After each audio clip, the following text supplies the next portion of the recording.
Meus irmãos, bom dia para todos, que a graça e a paz do Senhor seja com vocês, uma excelente manhã de domingo. Nós vamos dar continuidade, irmãos, na nossa EBD, na nossa Escola Bíblica Discipuladora, e estou feliz, apesar dessa pandemia, dessa situação toda, nós conseguimos chegar hoje, né? Vamos para a nossa última lição da nossa revista, Ser Discípulo.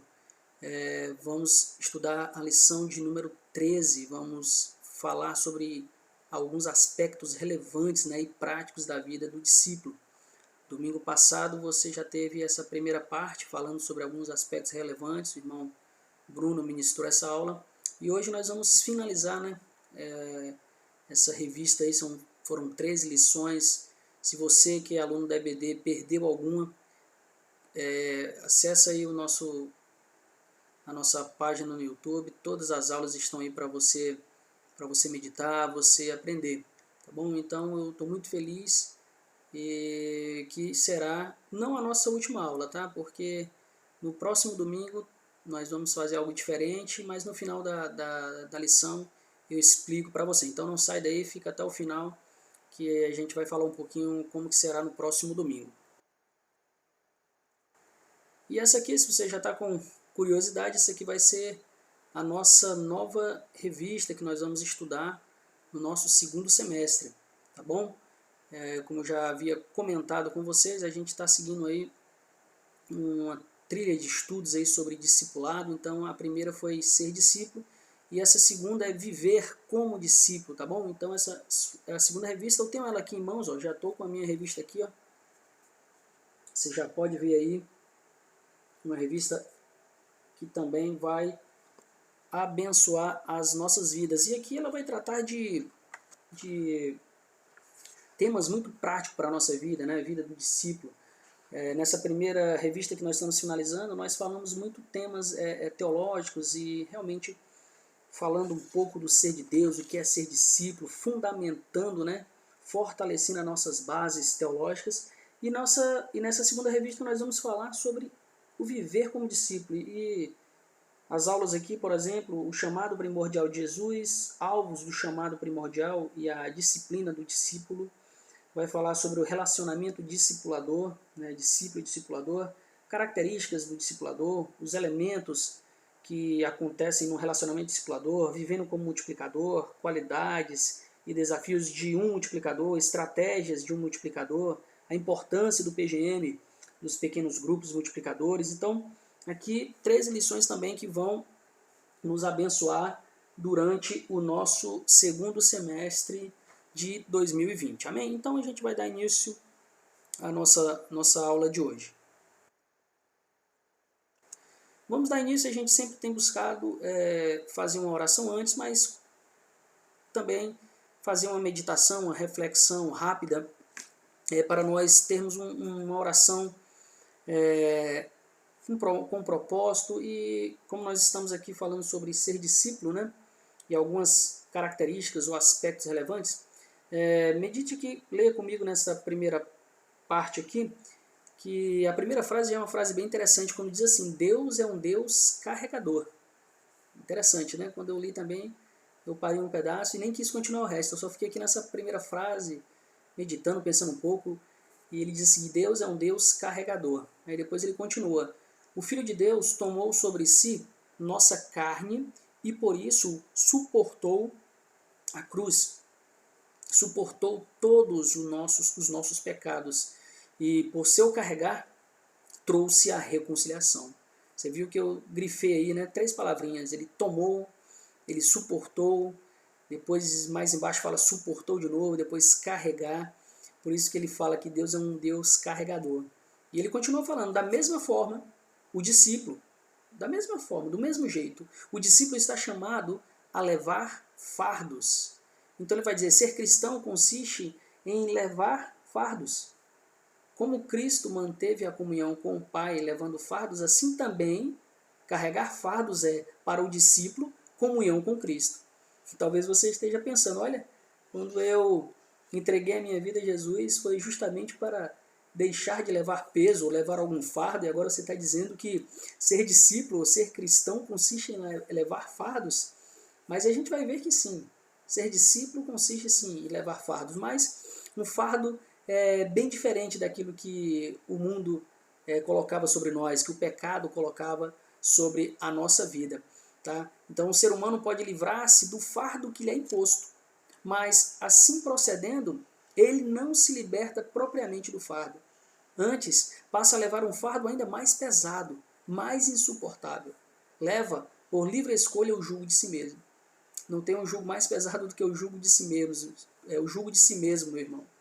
Então, por isso que ele fala que assim como Deus foi um Deus carregador, na pessoa do seu Filho, que tomou a cruz, morreu por nós, suportou, carregou os nossos pecados para assim trazer reconciliação, e diz que como Cristo manteve essa comunhão com o Pai, levando esses fardos, assim nós, como cristãos, verdadeiros discípulos, devemos sim carregar fardos, mas nós vamos ver mais para frente agora que não é um fardo que o mundo está cansado de levar, um fardo de pecados, um fardo de culpa, tá?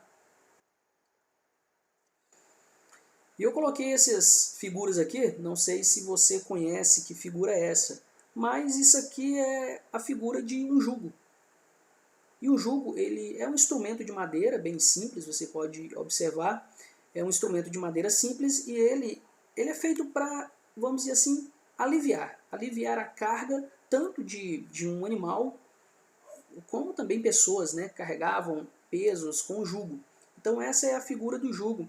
Então é interessante quando a gente lê, quando Jesus chega e diz, olha, e faz um convite e diz, olha, tomai o meu jugo, né? Tomem o meu jugo sobre si, o meu jugo ele é suave, o meu fardo, mas o meu fardo é leve. Então Jesus convidou todos os oprimidos por toda a sorte de sofrimentos e fardos para o lançarem fora e tomarem sobre si o seu jugo. Não o jugo e o fardo que o mundo coloca sobre nós. Então Jesus chamou e fez o convite para que nós tomássemos do jugo dele, que é um jugo suave, e do fardo dele, que é um fardo realmente leve. E o jugo de Cristo, o fardo, é a cruz. Então, colocar-se sobre a cruz não significa, meus irmãos, miséria, desespero. Tem gente que acha que levar a cruz é uma vida de miséria, uma vida de desespero, um peso, é um karma, como as pessoas, alguns falam. Não. Levar a cruz não significa nada disso, mas é algo, mas é refrigério, é descanso para a nossa alma. Então, irmãos, nós não estamos falando, quando Jesus diz, tome o meu jugo, que é suave, o meu fardo que é leve, nós estamos dizendo que discipulado realmente é carregar fardos, mas não fardo que o mundo pesa e põe sobre nós. Na verdade, irmãos, nós andamos não com mais peso da lei, fardos da feitura própria, da autojustificativa, da autossegurança, mas Jesus nos chama a levar o seu fardo que é leve.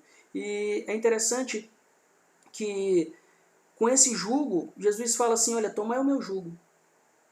Vocês vão andar junto comigo. O jugo daquele que nos conhece e caminha ao nosso lado.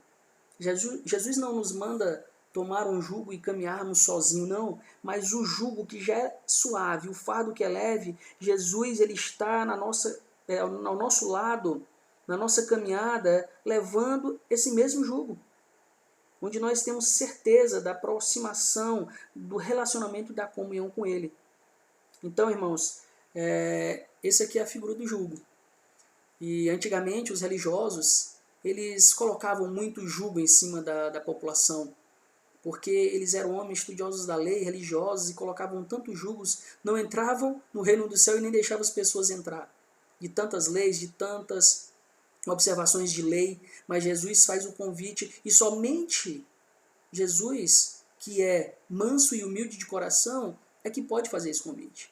O tomar o jugo suave, o fardo leve, está relacionado para aquele que faz o convite, porque somente Jesus ele é manso, ele é humilde de coração. Então ele diz, tome o meu jugo, o meu fardo, porque eles são suaves, eles são leves, porque Jesus ele é humilde e manso de coração. Então, irmãos, que impressão essa leitura gera aí no seu coração, quando a gente fala isso? De tomar o jugo de Jesus, que é leve e suave. Será que está claro para você que o jugo de Cristo é leve e o seu fardo, sim, é suave? Não como um peso que nós tentamos levar, muitas vezes, medo, ansiedade, insegurança, incerteza, temor, mas quando nós estamos dispostos a carregar o fardo e o jugo, nós não estamos sós, nós estamos com Cristo, Ele está carregando junto conosco. Então, irmãos, está claro que a morte de si mesmo é, no final das contas, um convite a uma existência libertada e de profunda intimidade com o Pai. A gente vai falar um pouco da morte do eu. Então, quando a morte de si mesmo é, na verdade, no final das contas, um convite à liberdade, de profunda intimidade com o nosso Deus e o nosso Pai. Você consegue perceber que, apesar de desafiadora, realmente é um chamado radical. A gente falou bastante, né? É um chamado radical que requer uma resposta radical. Apesar de ser desafiadora, a jornada proposta por Cristo Jesus é a única forma, meu irmão, de se viver de fato uma vida que agrade a Deus. Uma vida que você não esteja mais preso ao jugo do pecado, a qualquer outro tipo de jugo ou peso, mas é realmente, apesar de ser desafiadora, é uma única forma de você realmente viver e viver em alegria com o nosso querido Pai. Irmãos, antes de entrarmos aqui, eu quero orar com você, pensarmos nessas situações que nós lemos, né? E pedir a Deus que Ele nos dê realmente a certeza que Ele está conosco nessa caminhada, levando conosco os nossos fardos, que já são fardos leves e suaves, porque Cristo assim Ele está conosco. Vamos orar? Feche seus olhos, convido você aí com todo temor, reverência na sua casa, orarmos ao nosso Deus. Senhor Pai, Deus querido e santo, muito obrigado, meu Deus, por mais essa oportunidade de aprendermos da Tua Palavra. Senhor, obrigado, Senhor, por nos lembrar que Tu és um Deus carregador, porque na pessoa do Teu Filho Tu carregaste a cruz por nós. Tu levaste sobre si, meu Deus, os nossos pecados e nos trouxe a reconciliação, Senhor, com Tu, Senhor, meu Pai amado. Muito obrigado, Senhor. E se nós somos realmente verdadeiros discípulos, nós somos aqueles também que carregam fardos. Mas não o fardo que o mundo coloca sobre nós. Não o fardo que o mundo, Senhor amado, quer colocar sobre nossas costas, o peso, Senhor. Mas aquele que nos chamou a ser discípulo, aquele que nos fez o convite, aquele, Senhor meu Pai amado, que disse que caminharia conosco, Ele nos dá um jugo suave e um fardo leve. E que nós possamos realmente entender que ser discípulo de Cristo é renúncia, é seguirmos após o Mestre, mas sabemos que nunca seremos abandonados, porque teremos Cristo ao nosso lado, carregando junto conosco os nossos fardos e, Senhor meu Deus, as nossas dificuldades. Muito obrigado, Senhor meu Deus. Eu oro humildemente no nome daquele que está ao nosso lado, aquele que carregou sobre si a cruz, Jesus, Filho de Deus. Amém. Meus irmãos, nós vamos então passar agora a refletir em 5 características da vida discipular em Cristo Jesus. Nós vamos falar de algumas características, poderíamos falar de mais características, mas nós vamos falar apenas de 5. Né? Nós, na aula anterior, já falamos de algumas características também relevantes da vida discipular em Cristo Jesus. E a primeira característica que eu quero refletir com você é sobre a morte do eu. Eu peço que você abra a sua Bíblia, acompanhe aí na sua Bíblia, seja física ou esteja aí no seu aplicativo, mas acompanhe conosco. Eu quero ler 2 passagens com vocês, uma que se encontra no Evangelho segundo Marcos, no capítulo 8, do versículo 34 até o versículo 36, e a palavra do Senhor diz assim: Então ele chamou a multidão e os discípulos e disse: Se alguém quiser acompanhar-me, negue-se a si mesmo, tome a sua cruz e siga-me. Pois quem quiser salvar a sua vida, a perderá, mas quem perder a vida por minha causa e pelo Evangelho, a salvará. Pois que adianta ao homem ganhar o mundo inteiro e perder a sua alma? Ou o que o homem poderia dar em troca de sua alma? E o versículo 38 finaliza: se alguém se envergonhar de mim e das minhas palavras nesta geração adúltera e pecadora, o Filho do Homem se envergonhará dele quando vier na glória de seu Pai com os santos anjos.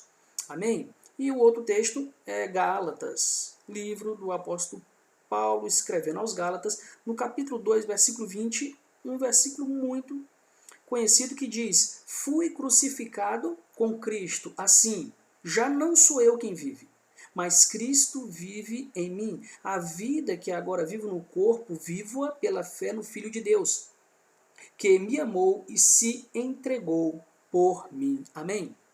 Então, irmãos, nós vamos falar sobre a morte do eu. E a gente continua, eu começo dizendo que a morte do eu, né, é um requisito básico para tornar-se discípulo. Entre outros requisitos, entre outras coisas, a morte do eu é básico. Para tornar-se discípulo é um requisito primordial. Qualquer pessoa que não tenha experimentado a morte de si mesma é incapaz de reproduzir. E é interessante que Jesus vai ensinar no livro de João, no Evangelho segundo João, que Jesus ele ensina que se o grão de trigo ele não cair na terra e não morrer, ele vai continuar sozinho, continuará ele só. Mas se morrer, dará muito fruto. Então, irmãos, aquele que não morreu para si mesmo, ele não tem a capacidade de reproduzir. Assim como um grão que cai na terra, ele deve morrer para se reproduzir. Nós, como discípulos, né, nós temos que realmente ter esse requisito para se tornar um discípulo, a morte do eu. Mas ele continua falando aqui, ó, sem multiplicação, né, que só pode ser gerada por meio da morte do eu, não existe discipulado de forma alguma. Então é como como ele fala, um grão de trigo, que tem que cair no chão, tem que morrer para multiplicar, para frutificar.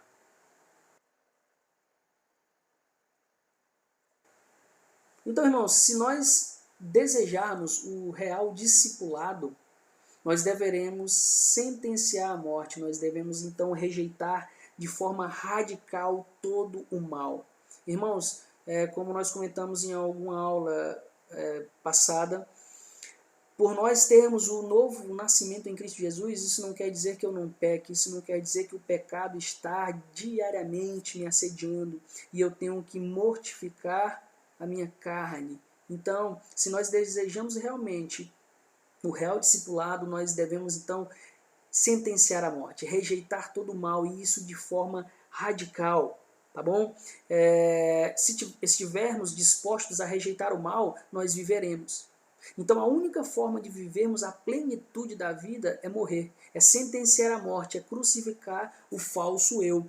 Então parece um paradoxo, né, essa vida cristã, essa questão do discipulado, porque como nós lemos aqui no livro de Marcos, no capítulo 8, no versículo 34, e disse, pois quem quiser salvar a sua vida, a perderá. Mas quem perder a vida por minha causa e pelo Evangelho a salvará. Então, a única forma de nós vivermos plenamente a plenitude da vida é morrermos para o eu, é morrermos para nós mesmos. Jesus disse, olha, aquele que não tomar a cruz, não me seguir, ele não é digno de ser meu discípulo. Por isso ele diz, olha, tome a sua cruz, negue a si mesmo, negue as suas vontades, negue a sua paixão, negue o seu eu.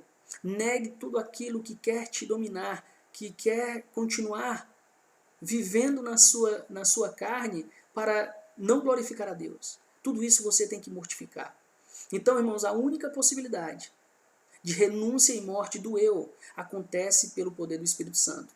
Quando nós, pelo poder do Espírito Santo, nos santificamos, isso é um processo diário das nossas vidas. Então nós temos que realmente mortificar o eu, a morte do eu. E aqui vai dizer que nós estamos vivos para Deus, né? Vivos por intermédio de sua morte. Irmãos, é muito interessante, porque antes nós estávamos mortos, totalmente separados. Mas aqui diz que nós estamos vivos para Deus, vivos por intermédio da morte de Cristo. Então, Cristo tomou sobre si as nossas dores, Ele tomou o nosso lugar, Ele morreu a nossa morte para que nós pudéssemos viver a vida dele. Mas mesmo assim nós temos que a cada dia mortificar o eu. Então Jesus promete a verdadeira autodescoberta pelo preço dessa autonegação, é negar a si mesmo a cada dia, tomar a cruz, sabendo que a cruz não é algo, como nós falamos, não é algo de desespero, não é as desgraças da vida que acontece, diz, olha, esse é o karma, é minha cruz, não. Mas é autonegação. Então a verdadeira vida pelo preço da morte é justamente entendermos isso. O fato de haver muita liberdade nessa morte é um grande paradoxo, eu tinha falado. Né? O fato de haver muita liberdade, nós temos muita liberdade em Cristo, quando nós morremos para o mundo, morremos para o pecado, mortificamos o nosso pecado cada dia. Então, o morto já não se preocupa com seus direitos. Aquele que é morto, ele não se preocupa com seus direitos, né? Com sua independência, nem com a opinião dos outros ao seu respeito. Ao unir-se espiritualmente a Cristo, crucificado, riqueza, irmão, segurança, status e qualquer coisas dessas aí que o mundo almeja, elas perdem um valor. Então, irmãos, nós estávamos mortos para o pecado, revivemos em Cristo Jesus, mas devemos a cada dia mortificar o pecado, mortificar o eu. Então, quando nós nos unirmos a Cristo, crucificado, irmãos, negar a si mesmo, tomar a cruz. Então, irmãos, qualquer coisa, riqueza, segurança, qualquer status, qualquer coisa, ela perde o valor em comparação com aquilo que nós vamos ganhar. A herança que está reservada para nós no céu, qualquer coisa perde o valor. Então, a pessoa que toma a cruz, que está crucificada com Cristo, não fica ansiosa pelo amanhã, porque seu futuro está nas mãos de outro. Está nas mãos de Deus, está nas mãos daquele que tem todo o poder. Então, irmãos, devemos morrer com Cristo. Em Gálatas, Paulo declara que foi crucificado com Cristo, nós lemos isso aí. E que todos os que pertencem a Cristo crucificaram sua natureza caída com todas as paixões, com todos os desejos. Isso então é mortificar-se, ou seja, é sentenciar à morte, ou repudiar essa natureza caída e autopermissiva. Então a declaração mais clara que Paulo dá, né, a esse respeito está em Romanos 8:13, quando ele disse, pois se vocês viverem de acordo com a carne, morrerão, mas se pelo Espírito fizerem morrer os atos do corpo, viverão. Então, irmãos, é morrendo para viver. É morrendo, é a morte do eu, é a morte daquilo que satisfaz a minha carne, para que eu tenha vida e abundância. Porque se eu achar que vivendo para mim eu tenho vida, é na verdade onde eu tenho morte. Então esse versículo, irmãos, define um contraste evidente, né, entre vida e morte. Ele afirma que existe um tipo de vida que conduz à morte e um tipo de morte que na verdade leva à vida. Então se você quer ter uma vida plena, uma vida de satisfação, de alegria, de ser bem-aventurado, essa alegria só é produzida quando nós mortificamos o eu, quando nós deixamos a carne crucificada, quando nós crucificamos as paixões, a nossa natureza ainda humana que ainda está em nós. É quando nós morremos para o mundo e continuamos morrendo todo dia, mortificando. Isso é algo que nós vamos levar até aquele grande dia do encontro com Cristo. Então, existe um tipo de vida que conduz à morte. E existe um tipo de morte que na verdade leva à vida. Se você quer ter uma vida plena em Cristo Jesus, você tem que passar pela morte do eu. Tem que ser crucificado com Cristo, porque não vai mais viver você, mas Cristo agora vive em você. Você tem que viver essa vida agora pelo Espírito Santo de Deus. Tem uma frase que é de John Stott, né? A revista até cita um livro, e eu tenho ele aqui. Aula retrasada eu falei sobre o livro Discipulado. Esse livro aqui é um livrinho bem fininho aqui, ó, John Stott, o discípulo radical. Então aqui John Stott ele vai ver e vai dizer, né, que existem diferentes níveis de comprometimento na comunidade cristã, né? Como que deve ser a atitude de um discípulo radical, tá? E ele diz aqui, quem estiver determinado a se apegar a si próprio e a viver por si próprio, perderá a si próprio. Então, quando estamos voltados mais para nós mesmos, né? Palavrinha e se você está determinado a pegar-se a si próprio, a viver por si próprio, perderá a si próprio. Porém, quem estiver disposto a morrer, quem estiver disposto a perder-se, a se entregar à obra de Cristo e ao Evangelho, se encontrará e descobrirá sua verdadeira identidade. Então, é o morrer para viver.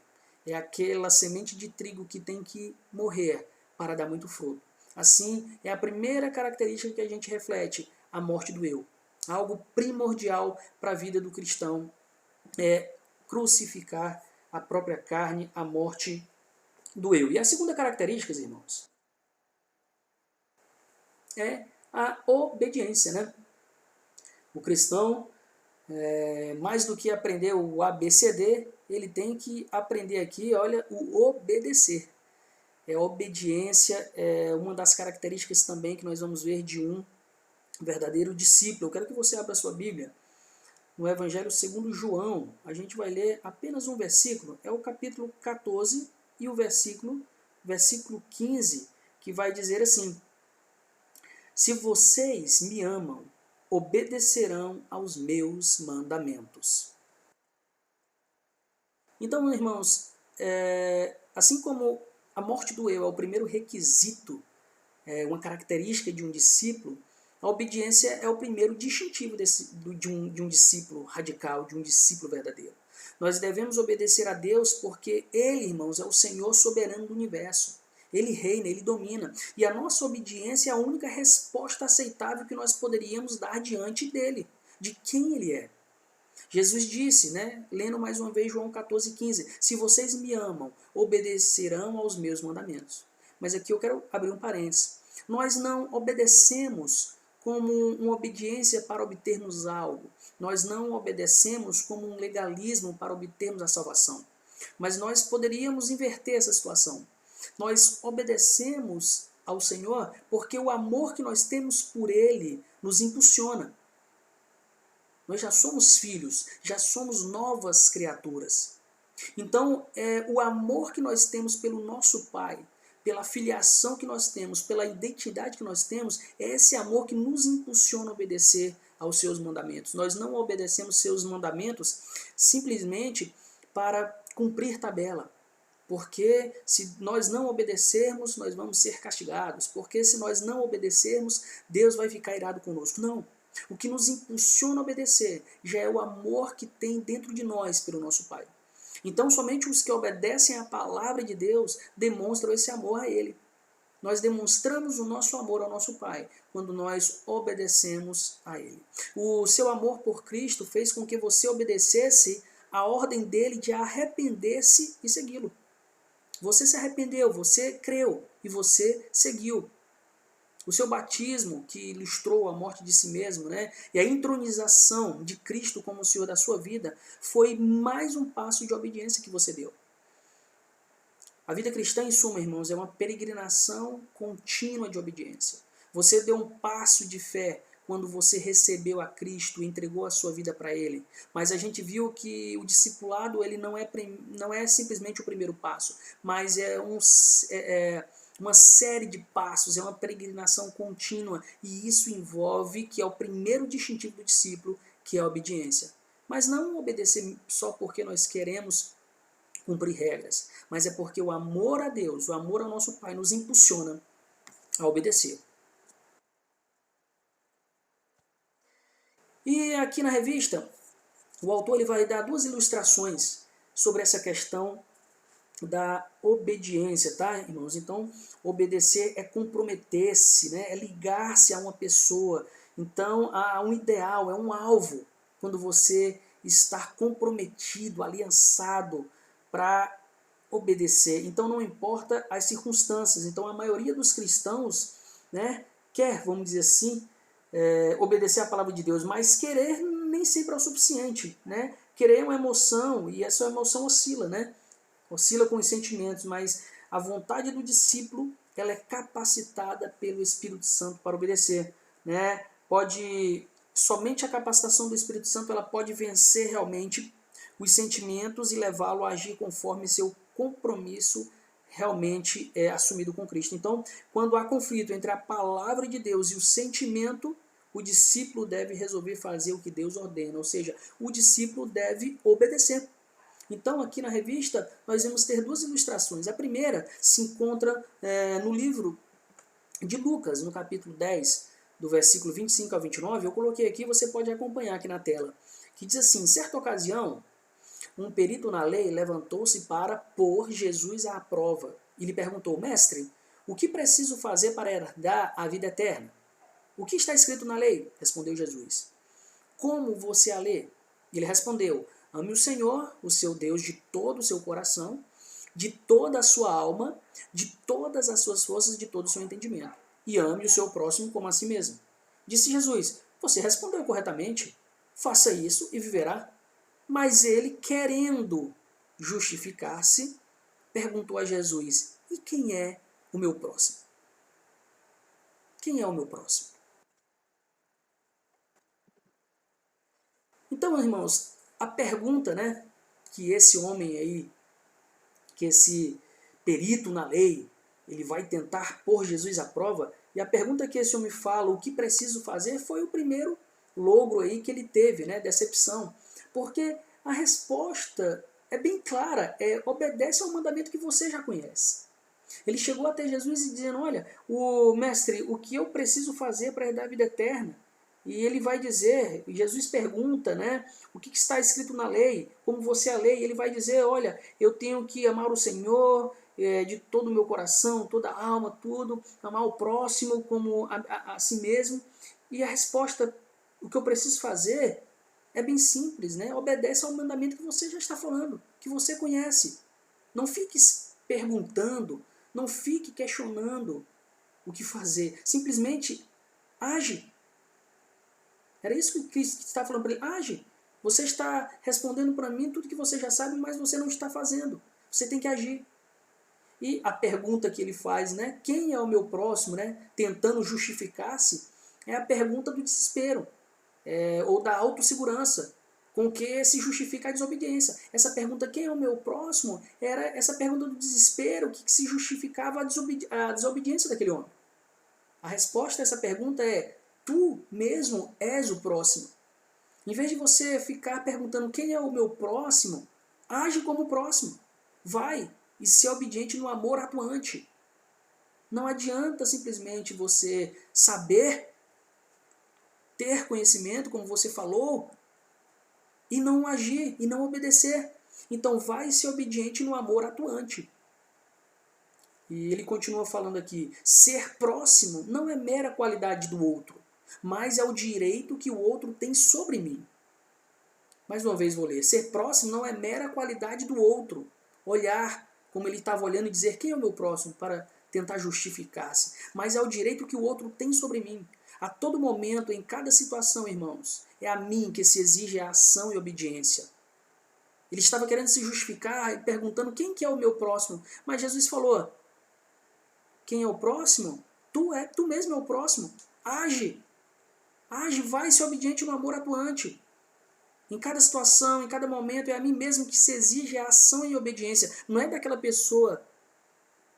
Tenho que agir, tenho que obedecer, tenho que ser o próximo para o outro. Eu que tenho que ser o próximo para o outro. Igual Jesus estava falando para esse homem: olha, você tem que ser obediente. Você já sabe o que tem que fazer. Você está dizendo o que preciso fazer. Mas a resposta é simples: vai e obedece, age.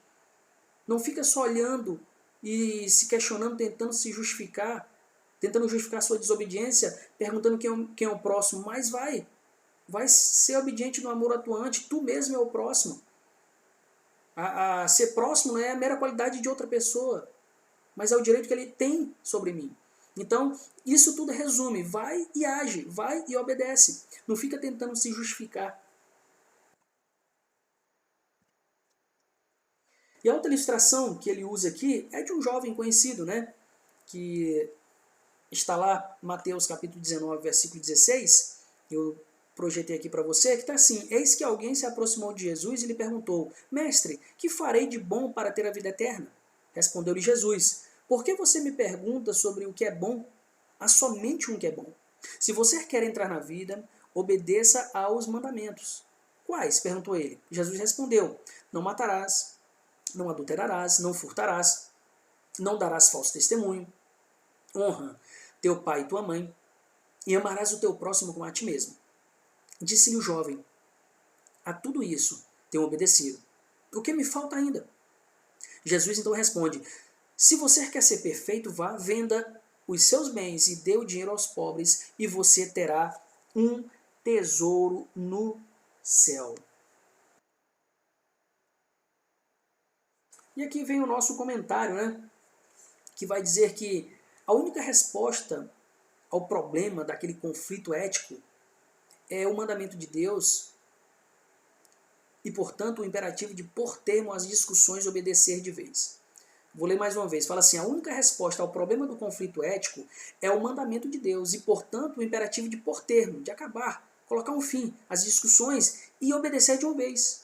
É mais ou menos o que Jesus estava falando com aquele homem lá, aquele homem que queria colocá-lo à prova, aquele perito na lei. Ou seja, para pôr termos às discussões é obedecer de uma vez. Somente Satanás oferece uma solução do conflito ético. Ou seja, continua discutindo e terás dispensado da obediência. Quando você muito fica discutindo, quando você fica muito pensando e não age e não obedece, isso que é a solução que Satanás traz para esse conflito ético. Então Jesus, quando está conversando com esse jovem, ele não visa o problema do jovem rico ali, mas o próprio jovem rico. Ele nem toma a sério o conflito ético que aquele jovem tem ali, que está preocupando aquele rapaz e diz: olha, o que é que eu faço para herdar? Ele vai dizer assim: o que é que eu faço para herdar herdar a vida eterna? E ele diz: olha, Jesus fala para ele, obedece os mandamentos. Ele vai perguntar quais. Olha, eu tenho feito tudo isso. Mas Jesus ele nem toma a sério esse conflito ético que está nesse jovem, que tanto preocupa esse rapaz. Então para Jesus importa uma coisa só, que esse jovem afinal ouça o chamado, o mandamento e obedeça. Séria é somente a obediência que põe termo ao conflito e o destrói, que nos liberta para sermos filhos de Deus. É esse o diagnóstico divino para esse jovem. Olha, você tem que obedecer. Então aquele homem chega de uma maneira muito alegre diante de Jesus, perguntando o que poderia fazer para herdar a vida eterna, mas de tudo que a gente viu, dos conflitos éticos, da situação toda, da problemática que aquele rapaz trazia, no final de contas ele sai triste. Por quê? Porque ele não obedeceu, porque ele não agiu.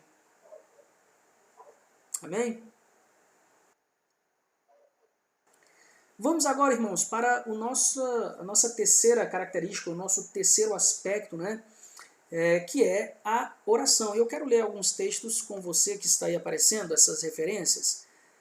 1 Tessalonicenses, primeira carta de Paulo aos Tessalonicenses, o capítulo 5 e o versículo 17, também é um versículo muito conhecido, pequenininho, que fala assim: orem continuamente. Outras versões dizem assim: orem sem cessar.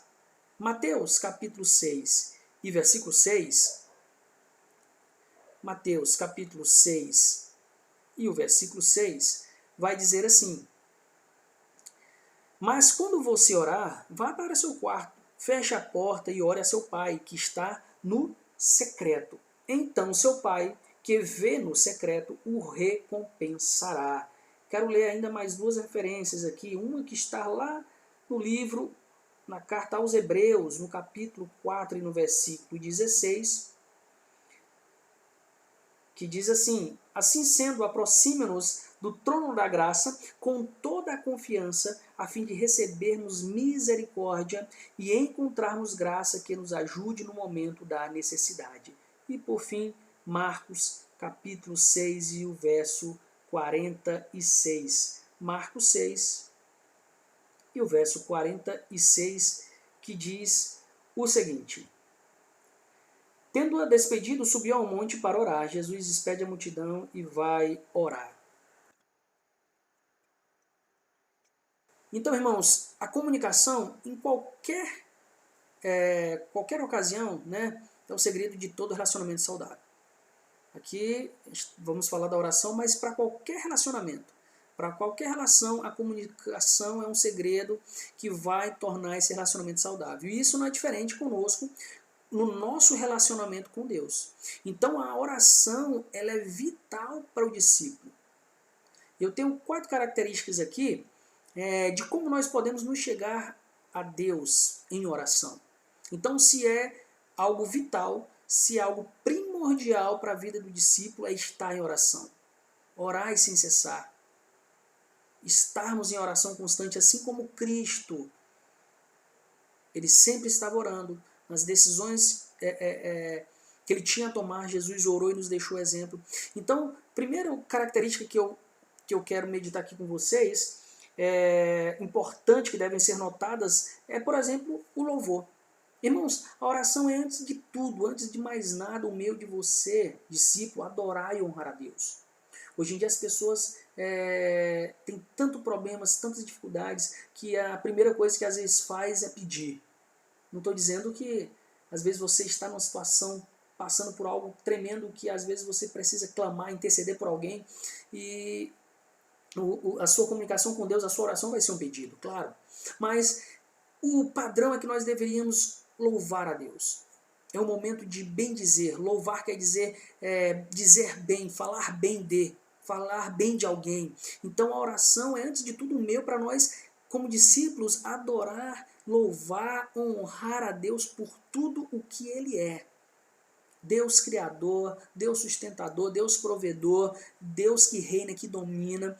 Isso deveria tomar a nossa grande parte da oração, de louvar e agradecer ao nosso Deus. Então, irmãos, a oração é, antes de mais nada, você ter um tempo de adorar. O seguidor, o discípulo de Cristo, deve aguardar com alegria essa oportunidade, irmão, de estar na presença do Rei dos Reis. Deve permitir que essa gratidão flua de seus lábios, que todo o seu ser ele expresse, ele diga essa admiração e temor diante do nosso Pai. Então, irmãos, louvor seria uma das primeiras características importantes que nós devemos ter na nossa oração. O segundo é ser um ouvinte ativo. Irmãos, Deus deseja a perfeita comunicação com seus filhos. Irmãos, oração não é uma via de mão única, somente eu falo, um monólogo. Mas a oração que Deus deseja que nós tenhamos com Ele, essa comunicação, é uma via de mão dupla. Não só falamos, não só pedimos, nem só louvamos, mas nós devemos estar atentos com o nosso espírito sensível a ouvir a voz de Deus. Irmãos, muitos de nós não oramos mais. A igreja tem perdido esse fervor pela oração, porque na realidade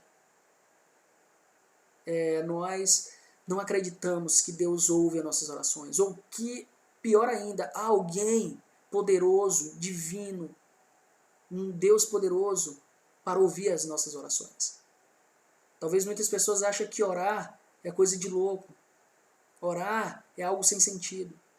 Mas quando, irmãos, nós estamos realmente nos chegando a Deus em oração como uma criança, basta você chegar a Ele como uma criança, você já tem feito bastante coisa.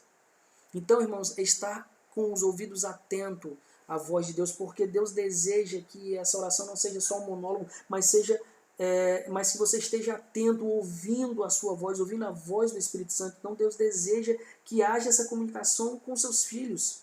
Ele fala conosco por meio da sua palavra, também por meio do seu Espírito Santo Consolador. Então a comunicação, irmãos, mais significativa ocorre quando o discípulo está a sós com Deus. Quando ele tira todas as distrações, como hoje em dia nós temos televisão, celular, outras pessoas, quando nós tiramos todas as distrações e quando nós começamos a ter um tempo para orar a Deus, entregarmos por completo a nossa vida em oração, não muitas vezes ajoelharmos pensando que daqui a 10 minutos eu tenho que fazer algo, no amanhã, nas distrações, tocou a mensagem no celular, eu já tenho que olhar, não.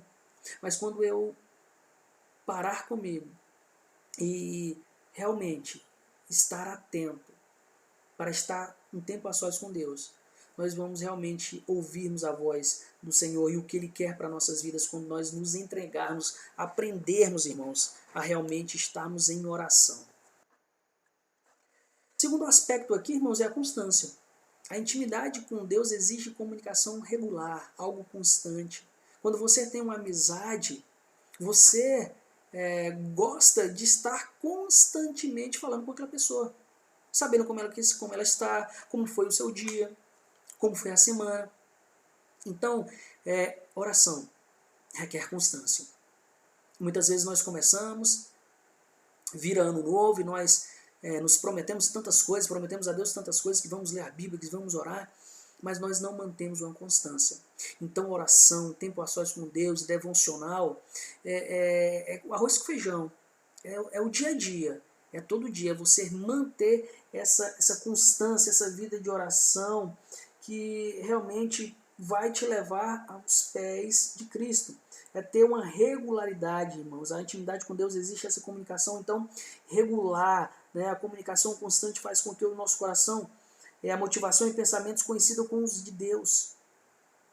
Quando eu tenho essa constância. Quando eu sei que Deus está querendo de mim, quando eu tenho essa constância, quando eu tenho essa intimidade, eu sei, o meu coração está alinhado com o coração de Deus.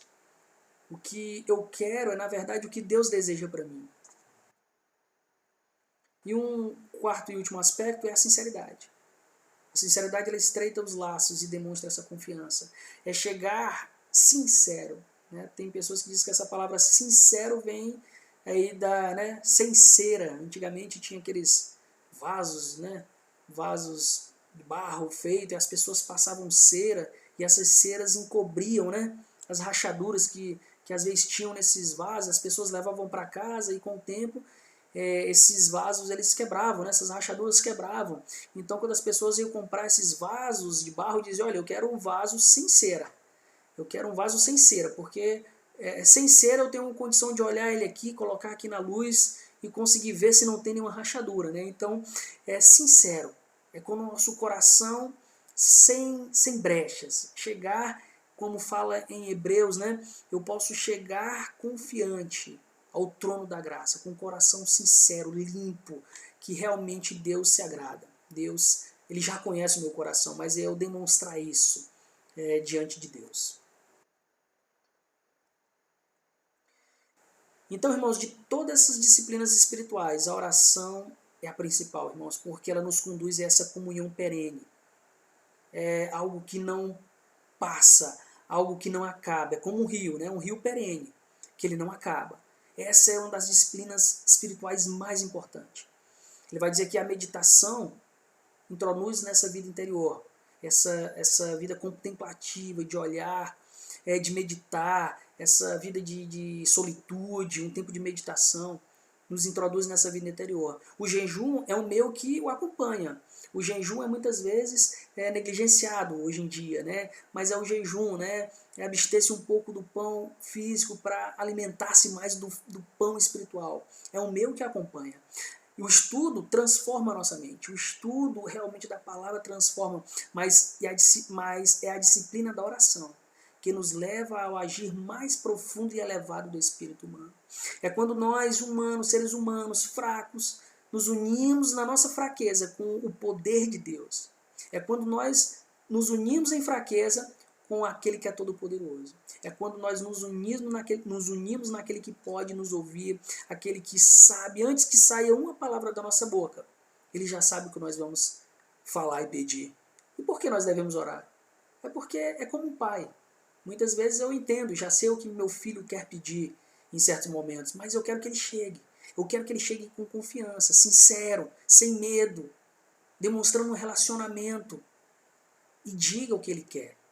Eu já sei o que ele quer. Eu já sei pelo que ele demonstra, pela cara às vezes, pelo rosto dele, as atitudes, eu já sei o que ele precisa, o que ele quer, mas eu desejo que ele venha, sente, converse, fale, se expresse. Assim é Deus conosco. Então a oração verdadeira cria vida e muda a vida. Nós não oramos, irmãos, para mudar a Deus. Nós não chegamos orando e dizer: não, Senhor, tu tem que fazer isso, colocar Deus na parede. Não, irmãos. Mas nós oramos para estar em comunhão, sabendo que Deus ouve a nossa oração, sabendo que Deus é poderoso para fazer tudo aquilo que Ele quiser. Mas a oração verdadeira, ela cria vida e muda a vida. Mais do que nós orarmos para mudar Deus, não, ela muda a nossa vida. Orar é mudar. A oração é a principal via usada por Deus para nos transformar. Irmãos, quando eu chego mais e mais perto de Deus em oração, quando o seu Espírito me guia em oração, eu consigo saber, o Espírito me fala, e a gente falou que é uma via de mão dupla, e Deus me fala os desejos do seu coração para mim. Então, os meus desejos estão se alinhando com o de Deus. Aquilo que Deus pensa, aquilo que Deus quer e deseja, é aquilo que meu coração também deseja. Mas quando eu não estou em oração, quando eu não estou em harmonia, meus pensamentos, meus desejos alinhados com o de Deus, pode saber, irmãos, que muitas vezes não vai acontecer. Mas quando o meu coração quer e almeja aquilo que é de Deus, eu tenho uma sintonia na oração, o Espírito Santo me guia, e Deus, ele tem por prazer ouvir as orações dos seus filhos. Tá bom, irmãos? Aqui na revista tem uma frase, né, que ele vai dizer aqui, de Martinho Lutero, que Lutero certa vez declarou que tenho tanto que fazer que não consigo prosseguir sem gastar 3 horas diárias em oração. E ele fala, né? Ele sustentava o lema de que aquele que ora bem, estuda bem. Aquele que ora bem, estuda bem. Aquele que ora bem, medita bem na palavra. Aquele que ora bem, faz todas as outras coisas bem. E ele gastava ali 3 horas orando. Hoje em dia, se a gente fosse talvez somar o tempo que a gente gasta, né, ou investe em oração na semana, talvez seria e chegaria a 1 hora. Né, isso aí fica para nós meditarmos e refletirmos. John Wesley também afirmou, né, tem uma afirmação aqui de John Wesley que fala: Deus não faz nada que não seja em resposta à oração. Se você quer que Deus age em seu favor, trabalhe em seu favor, ore. Porque John Wesley dizia: Deus não faz nada que não seja em resposta à oração. E muitas vezes você quer algo, pede, mas não se chega com humildade, em louvor, em gratidão, para ouvir a voz de Deus em oração. Então, irmãos, oração é uma das características essencial e vital daquele que é discípulo de Cristo. Então, irmãos, embora a princípio a oração pareça ser algo tão simples, né, irmãos? Até que algo, uma criança, né, que ele fala, mais débil criança pode fazer. Também, ao mesmo tempo, o trabalho mais sublime que o homem pode realizar.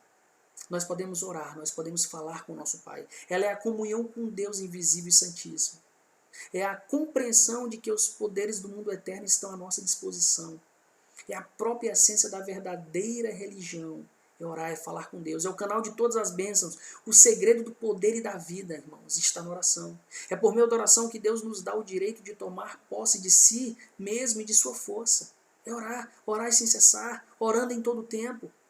É pela oração que as promessas esperam por seu cumprimento. O reino por sua vinda e a glória de Deus por sua plena revelação. Então, características de um verdadeiro discípulo, oração. Nossa próxima característica é amor ao próximo. João capítulo 13, 35, eu quero ler com vocês. João 13 e 35, que diz assim: com isso todos saberão que vocês são meus discípulos, se vocês se amarem uns aos outros. Eu quero ler Efésios 5, 1 e 2.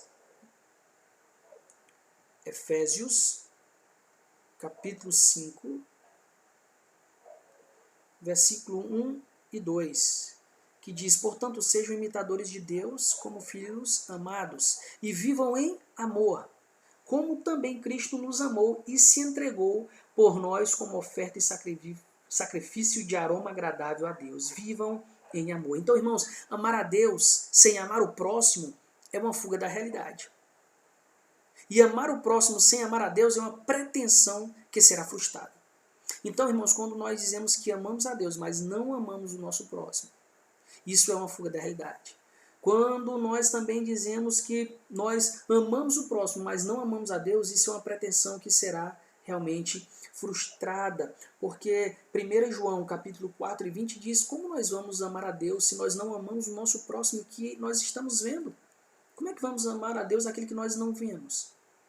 Então, irmãos, amar a Deus para que consigamos amar o próximo. E amar o próximo como consequência de nossa experiência do amor de Deus. Nós, quando temos não somente o entendimento desse amor, mas quando nós experimentamos o amor de Deus, nós já comentamos também em aulas passadas, quando nós entendemos esse amor de Deus por nós, nós conseguimos amar o próximo. Nós conseguimos realmente amar a Deus, entender e saber, experimentar que Ele nos ama, e nós podemos amar o próximo. Os discípulos de Jesus devem viver a maravilhosa experiência de amor. São amados por Deus e transbordam esse amor ao próximo. Eles sabem que Deus é amor. Uma característica também da vida discipular é o amor ao próximo, porque fomos amados.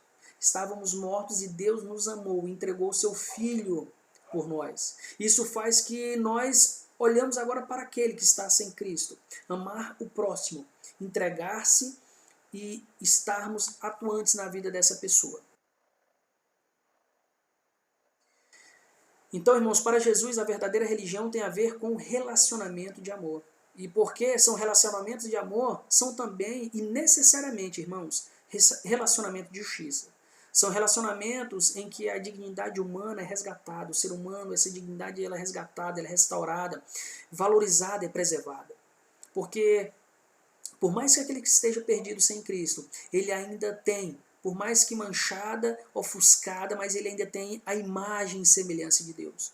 Então, o que Deus deseja, irmãos, como expressão de honra a Ele, é o cuidado da vida humana, por meio dessas relações, dessa relação de amor e justiça.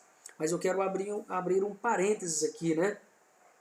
Nós devemos amar aqueles e fazermos boas obras, porque nós já fomos comprados. E existem, como fala Efésios, boas obras que já foram preparadas de antemão para que nós fizéssemos. Nós não fazemos boas obras e demonstramos nosso amor se nós não conhecemos de fato a Deus. Nossas obras serão frustradas, como fala aqui no slide anterior. Amar a Deus sem amar o próximo é uma fuga da realidade. Agora, amar o próximo sem amar a Deus é uma pretensão que será frustrada. Porque nada que nós possamos fazer, nada, amar o próximo, mas se eu não amo a Deus, se esse amor que me impulsiona a amar o próximo não é o amor de Deus, ou é simplesmente algo que eu quero fazer para aparecer, nós sabemos que muitas religiões fazem isso. E muitas vezes fazem até melhor. De entregar uma cesta básica, de entregar um agasalho, de entregar uma comida. Muitos fazem isso. Mas fazem isso para se sentirem bem com sua consciência. Porque acham que após a morte ele tem que fazer coisas agora, porque após a morte ele tem que ter uma vida melhor. Mas não, irmãos, nós fazemos, cuidamos e temos esses relacionamentos que trazem a dignidade humana porque nós somos amados por Deus, amamos a Deus e porque então nós entendemos que nós devemos realmente cuidar. Deus deseja, né, como expressão de honra a Ele esse cuidado, esse amor. Então a vida do discípulo está absolutamente ligada a esse relacionamento de amor e à prática de justiça. De fato, ser discípulo de Cristo implica alcançar, acolher e cuidar. Também falamos em aulas anteriores. É um Deus que alcança, é um Deus que acolhe, é um Deus que cuida, né? Ele zela pela dignidade do ser humano que foi criado à imagem e semelhança dele. Então, irmãos, amar o próximo significa amar o ser humano em sua condição de maior miserabilidade. Amar o próximo significa amar o ser humano que se degenerou, tanto em seu egoísmo, orgulho e prepotência que deixou de ser amável. Então a reação esperada de um discípulo verdadeiro de Cristo é contemplar o necessitado, ter compaixão e graça e se dirigir a Ele ele em ato de serviço. Então, irmãos, nós temos que cuidar realmente das pessoas, não somente na parte espiritual, na parte social, na parte física, mas nós temos que entender que nós devemos levar primeiramente uma palavra de esperança e não somente o pão que perece, mas o pão dos céus, o próprio Cristo. Então nós temos que entender, nós temos que cuidar realmente das pessoas na sua parte integral, mas nós não podemos simplesmente ter como motivação levar as pessoas somente o pão que perece, levar ajuda social sem falarmos do Evangelho, sem falarmos daquilo que é importante. Porque na Bíblia fala, não adianta o ser humano ter tudo aqui, ganhar tudo nessa vida e perder a sua alma. Então, o nosso amor, ele é motivado a levar palavra de esperança e de salvação, que as pessoas se arrependam e creiam em Cristo Jesus. Nós não estamos engajados numa luta social em dizer que a salvação é justamente livrar as pessoas desse mundo mau, desse mundo corrupto, né? Desse mundo opressor, e levar simplesmente uma ajuda física e dizer que a salvação é isso aqui, livrar desse mundo mau. Não, irmãos. Nós temos que fazer primeiramente, cuidar da parte espiritual da pessoa. Levar um pão, levar um alimento, levar um agasalho, sim. Mas se o pão da vida não for anunciado, se o evangelho não for anunciado, se essa pessoa não se arrepende e não crê no sacrifício de Cristo, não adianta ela ter nada, não adianta ela ter muita coisa aqui, porque no céu, na eternidade, ela não vai ter nada. Irmão, número 5, né, nós temos aqui frutificar e multiplicar. Eu quero ler 2 Coríntios, capítulo 4, versículo 15 aqui com vocês, que diz assim, 2 Coríntios 4:15, 2 Coríntios, deixa eu procurar aqui, ok, capítulo 4 e o versículo número 15.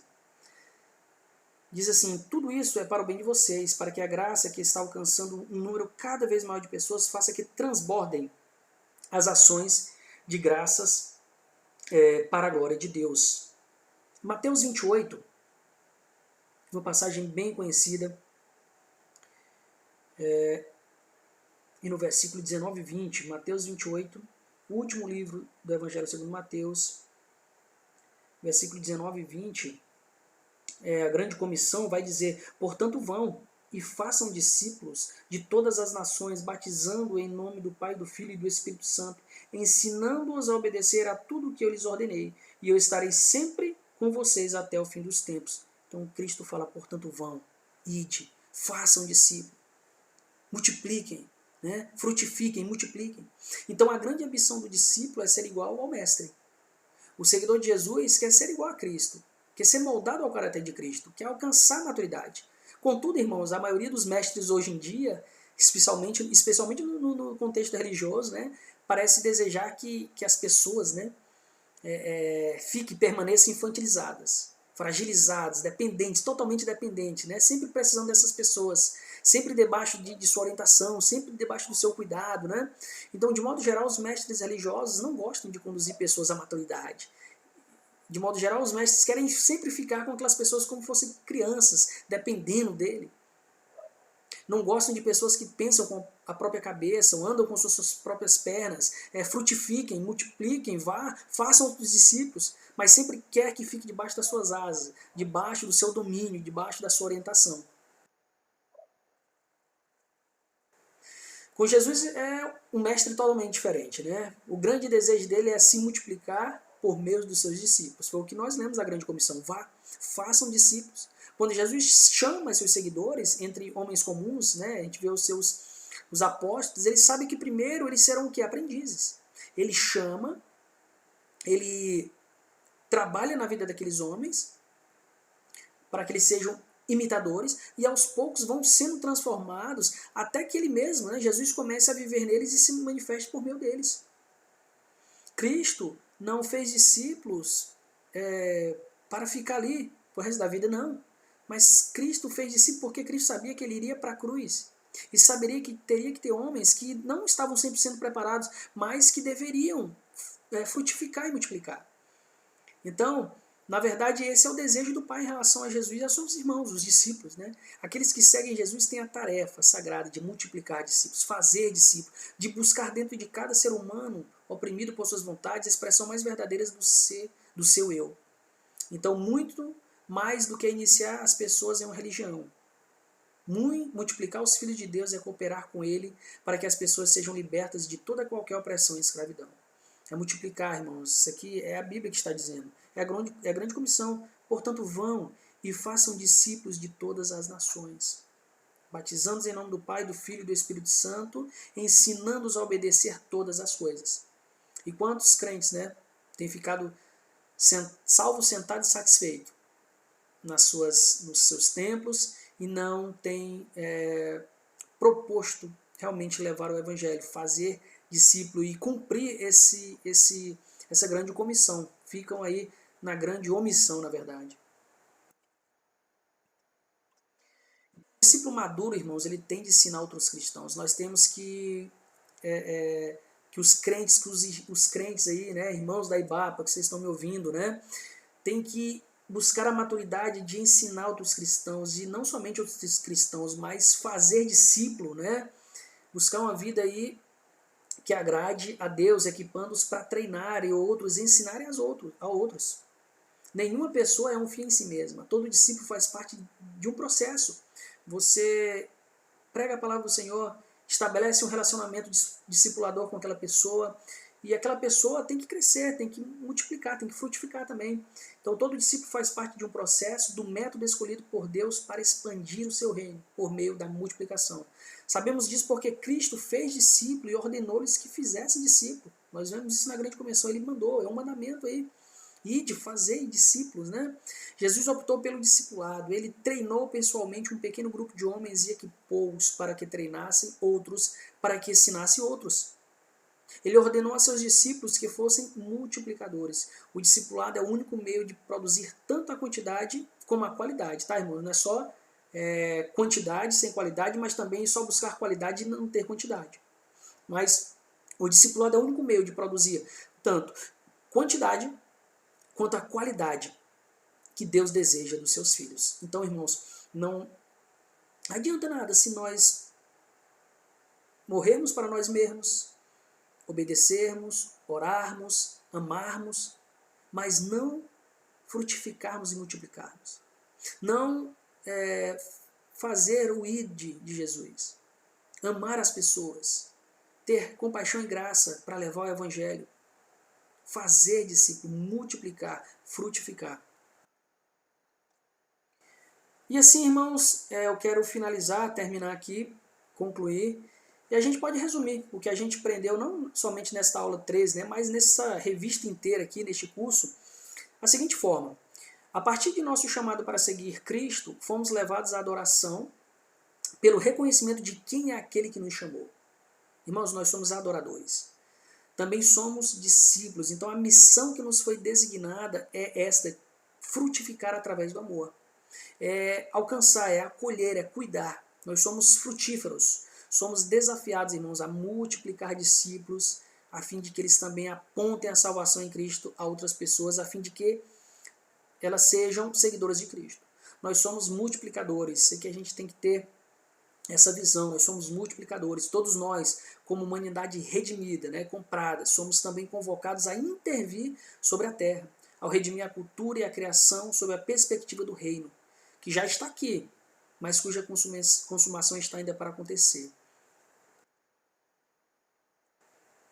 Então nessa semana que inicia, você tenha um tempo de compartilhar, né, qual dessas características do discipulado, né, que nós abordamos é mais desafiadora para você. E por quê? Qual delas gerou talvez algum tipo de resistência? A morte do eu? Obedecer em tudo, orar, buscar mais vida de oração, amar as pessoas, né? Envolve alcançar, acolher e cuidar dessa pessoa, ou frutificar e multiplicar. Então pense nas formas como você tem falhado nesses desafios propostos pelo próprio Cristo, né? Que nós abordamos nessa lição. Compartilhe com você mesmo ou com outras pessoas, né? Proponha metas, estabelecer metas que o ajude a incorporar mais intensamente essa questão do discipulado. Então, pense e compartilhe formas práticas de corresponder a essas 5 características que nós estudamos hoje. Então, peça ajuda ao Espírito Santo para começar a desenvolver um hábito que o auxilie no cumprimento dessas direções, né? Do discipulado radical deixado por Cristo. O desafio é que você pense em um hábito para cada uma dessas características, né, da morte do eu. Pense em um hábito que você pode, né, mortificar o eu. Pense em um hábito para você buscar mais a Deus em oração, obediência, amar o próximo, frutificar e multiplicar. Então, irmãos, nós chegamos aqui no fim da nossa 13ª lição e também no fim da nossa apostila, né? Ser discípulos, onde nós fundamentamos aí a nossa teologia, né? Nossa doutrina, fortalecemos isso na questão de ser discípulos, desde conhecer a Deus, os seus atributos, passando por tantos temas, né, importantes para a nossa vida de ser discípulo. E então eu quero terminar orando, mas deixar um aviso aqui para você. No próximo domingo, no dia 14, estará eu, né, sou o superintendente da EBD, da IBAPA, estará também o nosso seminarista, professor Bruno, e o seminarista, nosso irmão Vinícius. Nós estaremos fazendo aí um encontro no Google Meet, tá? Nós vamos nos reunir, eu peço aqui uma convocação a todos aqueles alunos da EBD, jovens e adultos. Eu convoco a você a estar no dia 14, às 10 horas da manhã. Nós vamos fazer uma espécie de plenária ali, uma mesa redonda ali. Vamos falar sobre o que nós passamos nessas 13 lições, a nossa perspectiva de aprendizado. Vamos traçar e falar um pouco das aulas, né, que serão no segundo semestre, da nova revista, né, Viver como Discípulo. Então, você não pode perder, irmãos. Dia 14, às 10 horas da manhã, estará eu, irmão Bruno, irmão Vinícius, estaremos ali reunidos junto com você para nós conversarmos, para nós falarmos da palavra do Senhor, falarmos um pouco sobre o que impactou na nossa vida, ministrar essa aula para vocês, e vocês também darem um retorno para nós sobre essa revista do Ser Discípulo, e também já traçarmos metas e falarmos aí da nossa expectativa para iniciarmos logo o segundo semestre, amém? Então, quero orar com você, feche os seus olhos, curve a sua cabeça e junto oremos. Senhor Deus, muito obrigado por esse final de ciclo, Senhor, que se encerra. Muito obrigado por essas 13 lições, Pai amado. A despeito dessa pandemia, das dificuldades, nós conseguimos, pela Tua graça, chegarmos aqui, Senhor. Aprendermos mais de Ti, conhecermos mais de Ti, buscarmos, meu Deus, entender o que é ser um discípulo, Senhor. Um discípulo comprometido, Pai amado, com o Evangelho de Cristo, a respondermos radicalmente esse chamado, Senhor. Muito obrigado, Senhor meu Deus, pelas essas lições, pelos irmãos que ministraram, irmão Bruno, irmão Vinícius. Pai amado, que Tu possa nos dar, Senhor meu Deus, ousadia, que Tu possa nos dar realmente também mais amor e paixão para no segundo semestre estarmos juntos, meu Pai amado, falando da Tua palavra, ensinando, meu Deus, sendo ensinado também por Ti, nos relacionando com os nossos irmãos. Pai, muito obrigado, Senhor, sou muito grato, Senhor meu Deus, poder terminar essa última lição com os meus amados irmãos. E que, Senhor meu Pai amado, nós possamos, meu Deus, internalizar, estudar, rever outras vezes essa revista aqui, ler a Tua palavra e ver o que nós podemos, meu Pai amado, melhorarmos mais e mais para a Tua glória. Muito obrigado, assim eu te peço, em nome de Jesus. Amém. Meus irmãos, todos tenham um bom domingo na paz do Senhor Jesus. Até à noite teremos cultos, se Deus assim quiser e permitir. Fiquem na paz de Deus. Até a próxima.